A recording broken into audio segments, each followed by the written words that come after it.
Hi there, Keith here with another movie review. And I have to tell you, I like to think of myself as a pretty articulate person. I think that I can carry on a pretty good conversation. I also like to think that these movie reviews that I do are somewhat enjoyable because I give you a good idea of what you're in for.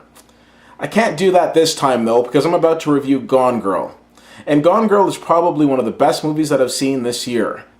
I can't say a lot about it because I'm afraid that anything I say might give things away. Now, if you've read the best-selling book by Gillian Flynn, then you're fine. You pretty much know the story. But if you haven't, that's where the conundrum lies. What can I tell you? Well, I can tell you that it stars Ben Affleck and the lovely Rosamund Pike. It stars the two of them as Nick and Amy Dunn, a seemingly happily married couple. Or are they? One morning, Nick wakes up, and the next thing you know, he realizes that his wife has gone missing. She basically becomes America's sweetheart as everybody's trying to find her, and it isn't too long until he's under suspicion. That's about all I can tell you about the plot. So let me tell you about the three things that I really liked about this movie, or the three things that I can really talk about. First of all is the author Gillian Flynn.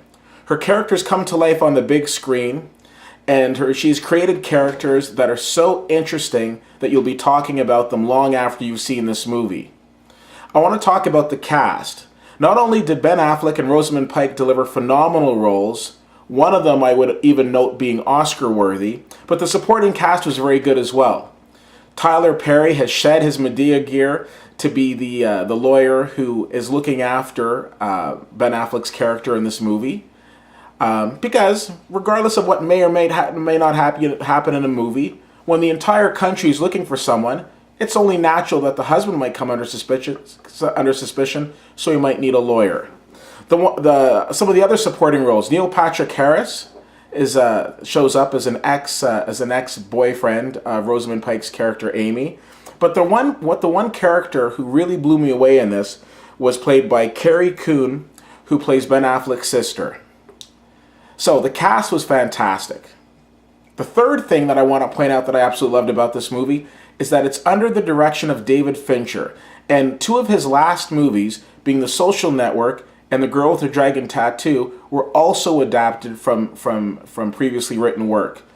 Jesse Eisenberg and Rooney Mara were the recipient of Oscar nominations after working with David Fincher, and I suspect that somebody in this cast will be as well.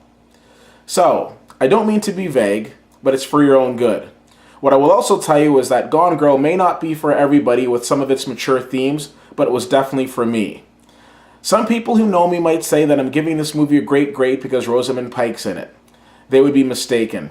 I'm giving this movie an A+ because it is honestly one of the best movies that I've seen this year. People who know me know that I go for non-cookie cutter movies and that I go to be entertained. Both delivered. This movie was fantastic, and I recommend that you don't run to the theater to check it out. It was that fantastic. And like I said, you'll be talking about this movie long after you've seen it. If you have the opportunity to check out Gone Girl, I'd be very interested to hear what you think. You can definitely reach me at CFL_fan on Twitter, Facebook.com/WoodyWhittier or WoodyWhittier.com. Thanks for checking out this blog, and I'll see you at the movies.